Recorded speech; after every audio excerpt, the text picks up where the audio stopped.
Welcome back to The Inspired Entrepreneur with Heather Hope.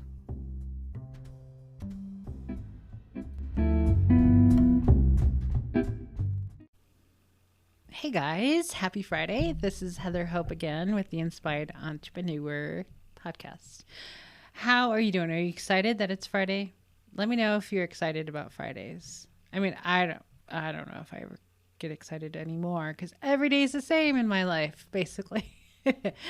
Let me know if you are an entrepreneur. Come on over to YouTube, The Inspired Entrepreneur.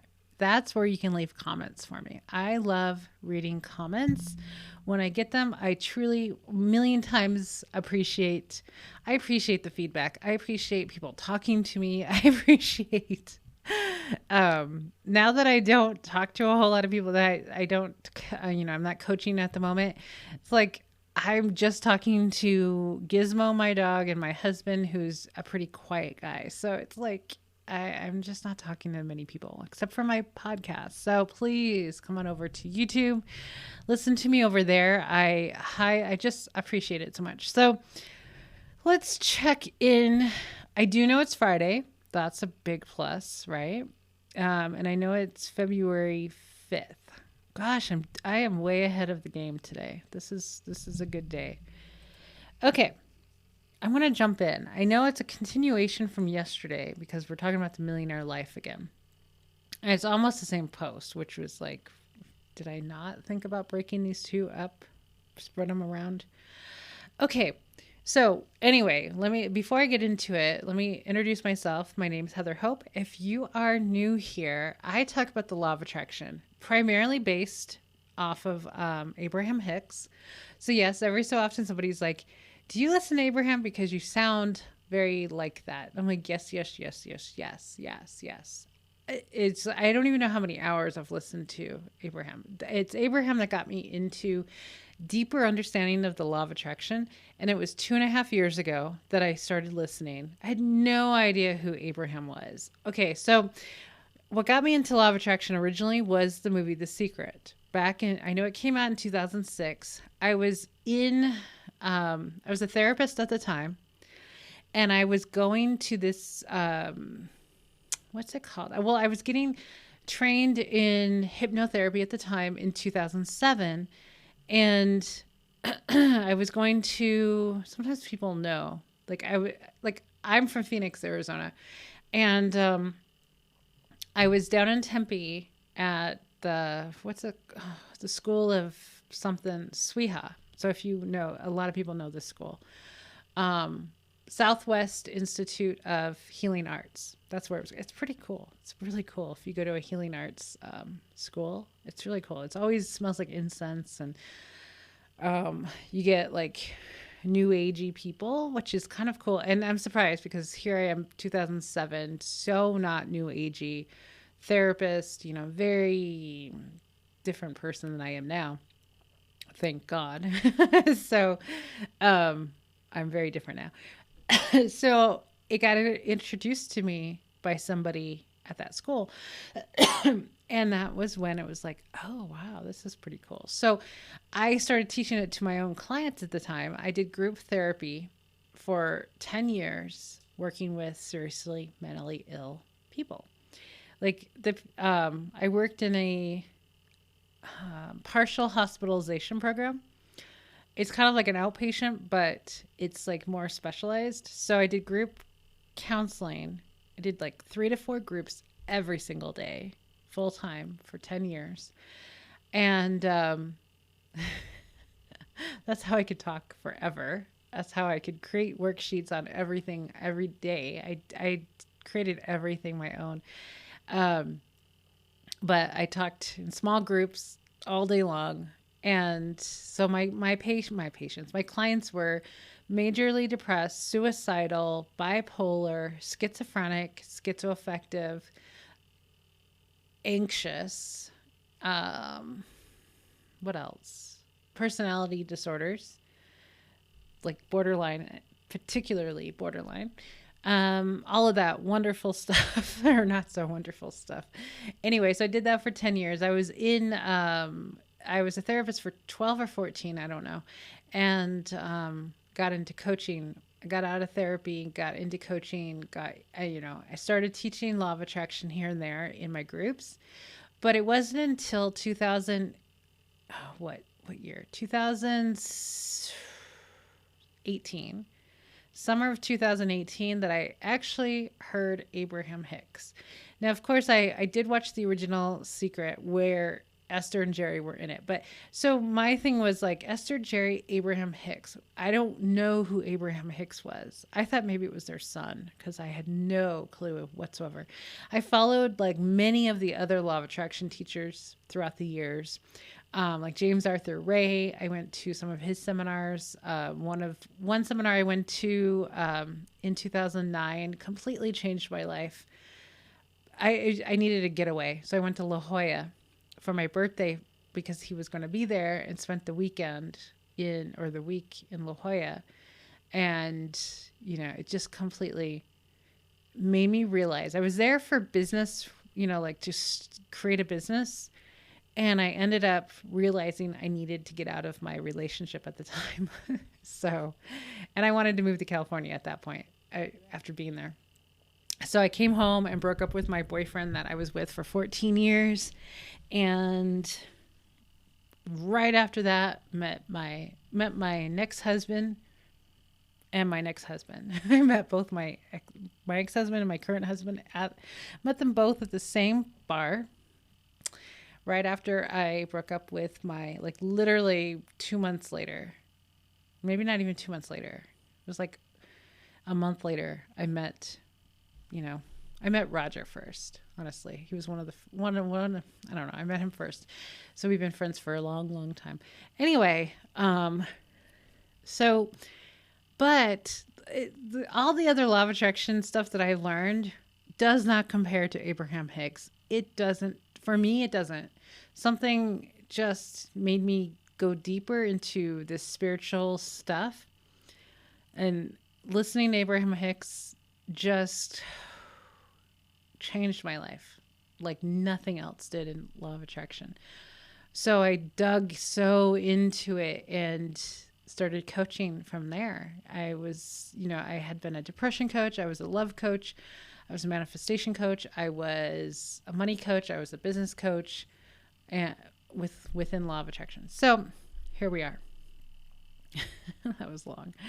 So I write and I speak, and that's literally all I do at this point. I create businesses. I have 2 others that are on the brink of being started that have nothing to do with this stuff, but I attracted it into my life, and I'm really happy that I did. Very lucrative businesses, but some of my passions are right here talking about this stuff. So podcast and writing books, and I wrote the book called The Inspired Entrepreneur, and it's like your daily dose of law of attraction about your business, essentially. So let's jump into February 5th. It's a daily podcast, by the way. I think last night I was just like, it hit me a little bit because I didn't feel like doing it. And it's probably because I talked about it a couple days ago, and I hate, talking about stuff that doesn't bother me, and then it'll start bothering me. So let's jump into today, February 5th. Visualize your millionaire life as much as you can. Write your perfect millionaire life each day. Tip the scales of where you put your attention. This is it. This is it. That's all you have to do. So visualize. This is why, like I talked about yesterday, about the 30-day Manifest Your Success journal. Now, like I said yesterday, I talked all about it yesterday, but I created it specifically because of this, of visualizing your millionaire life, or like a perfect day in your millionaire life. I've done that exercise and it's really cool. Like you could do that one. I did that a couple of years ago, and I used to read it every day and visualize it every day. So I would I've done it a few times, but you visualize a day, like a perfect day in your millionaire life. You picture that and you write it. So you write it all out from the moment you wake up. You know, what kind of sheets do you have? What view do you have outside your window? Your house? You know, do you walk over to your cappuccino machine that, you know, your bar in your bedroom? Because that's what I do. Well, in my visualization. Um, and I go out to the deck. You know, most of the time it's a view of the ocean, and I go out there and I'm just like, oh gosh. Because I used to do this in my home where I live currently. I have this amazing view outside my backyard. It's like outside all my windows, right?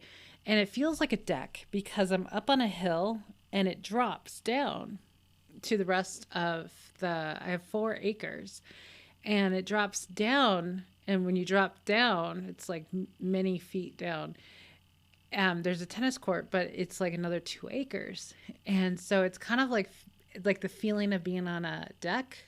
It's because it's kind of like kind of like a small backyard that's all like enclosed, like, well, not really. It's got a view wall, like, so you can see the view of all the mountains. So it's not very deep, but it's really wide because my house is really wide. I have a really long house. So it's one of those things. I swear to goodness, I always want to say this to people, that if you want a big house, like I have 5,200. Well, to me, it's kind of big, but it's like kind of small because the next house that we want is 20,000. All I know is that you probably don't need a gym membership when you have a large home, because all you do is walk. That's all you do is walk around the house, because you'll forget something in the next room. If you have stairs, like we have a basement, but we never go down there. But so it's a long house. So like Roger's office is on one end of the house and the garage is on the other end. So if he forgets something, it's walking all the way across. So on the top floor, or on our main floor, we have 4,200 square feet. We have 1,000 downstairs. So he's walking all the way across the house. And I'm telling you, all you do is walk. And if you have larger than what we have, again, I just don't even know. I'm not quite sure how that's going to work out. I think that's why I'm like exercising more now and losing more weight, because preparing for the next house that is going to really keep me in shape for sure, because let me tell you, it gets annoying. It does get annoying that you're walking around all the time. And you have to have a full-time staff to keep it clean because it's so big. So, you know, anyhow, so take out every morning, meditate, visualize your perfect day, and write it. Because the more, you know, Abraham Hicks talks about when you write, there's more power, there's more focus when you write. So that's why I created the 30-day Manifest Your Success Journal. And like I said yesterday, grab your copy now if you like large print, because my journal came out really large print. I'm going to be fixing it in the near future. It's on my to-do list like every day, but so I hope to get to it soon. I'll upload it to Amazon, and it'll just be like normal vision. Oh my goodness. And I might be able to condense it and make it where it's 3 months worth. So maybe I can add another month because I'll make it a little bit smaller. But anyway, or you can just grab a notebook and do it in a notebook. It's not that big of a deal. And I did lower the price. I forgot to mention that. It used to be $9.99, and I lowered it last weekend to I think $7.99. I think. So you can grab it. I mean, it's a 100-page journal. It'll keep track. There's a day tracker or daily tracker to make sure that you get all your days in. And it'll ask you every day, did you meditate? Yes or no? Did you visualize? Yes or no? And then a space to write. So there you go. Anyhow, so it's just a guide to guide you every day. Do these simple things. Take 30 minutes every day and do this. I suggest longer, but some people don't have that time. So anyhow, visualize your millionaire life. Visualize, write it down, all the good stuff. Perfect day. You can do several perfect days. Like you can do like a week's worth of perfect days. Because, like I was walking down to the mailbox today. I don't know why I said that, but I was. And I was thinking about how every single day of my life is so different. Like just energy, mood, things that I'm doing. Like, because like today I was just like, well, whatever. Well, today is Wednesday in my life. So today was just kind of really, I enjoyed my naps. I'll tell you that. I did. I was moody as whatever, AF, right? No, I wasn't that bad, but I was like moody. And I knew that I wasn't getting anything done. So I know to take a nap. And because if you're in a negative place and then you focus on things that are important to you, it's really not helpful at all. It's actually detrimental. If you focus on things in a bad mood, you're better off like doing anything else. Like if you're in a bad mood and you're looking at your business and you're just pointing out things that you hate, you don't like, whatever, it's not working, you gotta stop. You gotta stop doing that, because it's so not, you create through your thoughts, you know what I mean? And your feelings, you create. So you make things worse when you're in a bad mood and you're looking at things. If you're in a bad mood and you're looking at your husband, don't go do something else. It's not going to go well. You're going to say stuff. You're going to get pissy. You're going to get worse off. You know what I mean? Like, it is just not good. If you're in a bad mood, go take a nap. If you're in a bad mood, literally do anything that's not important to you. And I remind myself that when I'm in a bad mood, please, Heather, don't look on your Facebook page. Don't look that it hasn't grown or whatever. You know what I mean? Because I know that those thoughts create even more momentum in that direction. So there you go. So I'm going to let you go because it's Friday and I'll be back tomorrow, guys. Have an amazing rest of your day and see you later. Bye.